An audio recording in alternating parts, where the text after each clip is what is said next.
On the 12th of August 2011, the BBC came to Haywards Heath Methodist Church to film an interview for the popular programme Songs of Praise. Cameraman Mark was soon setting up and demonstrating his new LED lights to producer Gary. The crew had all travelled from different parts of the country. Mark from Ealing in London and Gary from Manchester.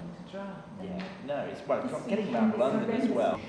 The next to arrive, from Brighton, was sound recordist Brian, who set about testing his audio equipment.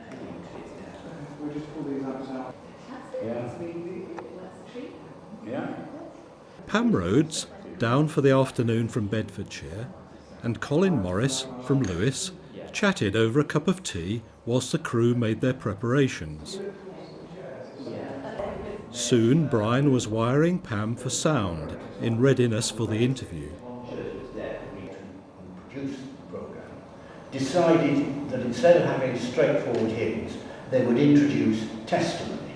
They would get members of a congregation to say why a particular hymn was important to them.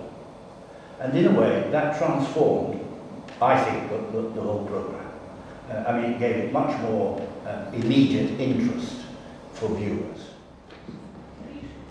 Colin is a retired Methodist minister, serving the church in Zambia, as well as being a former head of religious broadcasting for the BBC. After concentrating the camera on Colin, cameraman Mark moved back to take some two shots of Pam and Colin.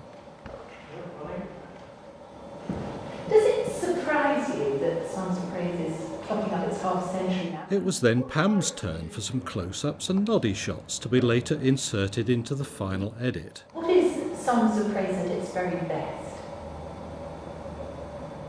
Yeah. And then Roll was the psalmist. Yeah. Right. Or within this time. The stars of the show are these variegated congregations from all over the country. It was interesting to hear Colin's views on John Reith, founder of the BBC. Here he was, a Scottish Presbyterian. If you like, he believed in the end the most important element in making programmes was the producer's conscience. That, you can't sit in judgment on every one of hundreds and hundreds and hundreds of programmes that are coming out of, say, the BBC. You depend upon the producer's conscience. Now, that tradition is really quite part of the spine of Songs of Praise still. So I wonder if those founding fathers would be surprised that we're now celebrating Songs of Praise 50th birthday. What is their legacy in that, do you think? I think that any of them would recognise still in Songs of Praise the essential elements which were part of its founding genius. They might have grumbles about the dancing girls and the guitars and that, but nonetheless they would sense that the faith was still being kept by this programme.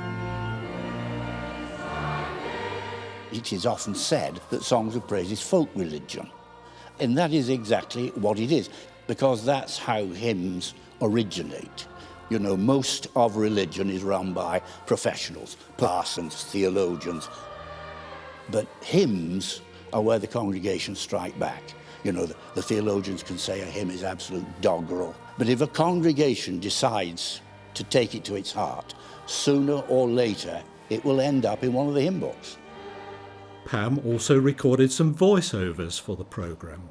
Not only was the world very different in 1961, television was as well, with just 2 channels to choose from. Cue telecine.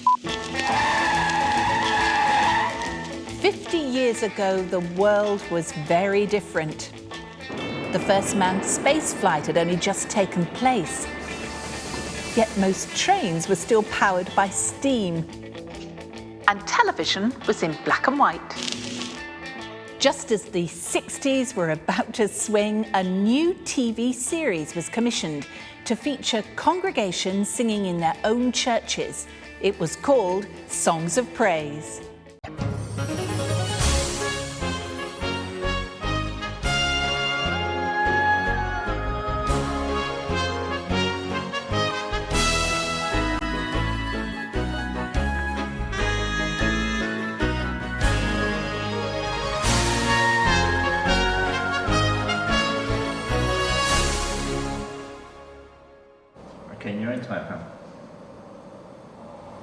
Performances by children's choir have always been a much-loved part of Songs of Praise, right back to the first edition. When a children's choir performed All Things Bright and Beautiful, sung now by youngsters from Cardiff.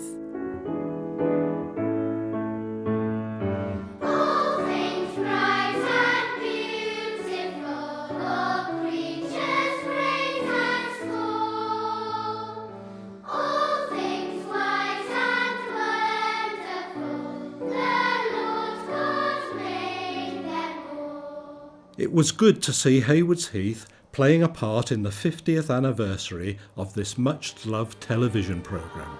My father, who was a coal miner, didn't have much formal education, but was one of the most cultured men I knew, used to say that the half dozen most majestic words in the English language were found in that verse of "Oh, worship the King, pavilioned in splendour and girded with praise." And he said that's the best 7-word definition of the majesty of God you will find in the language. And I've never forgotten that.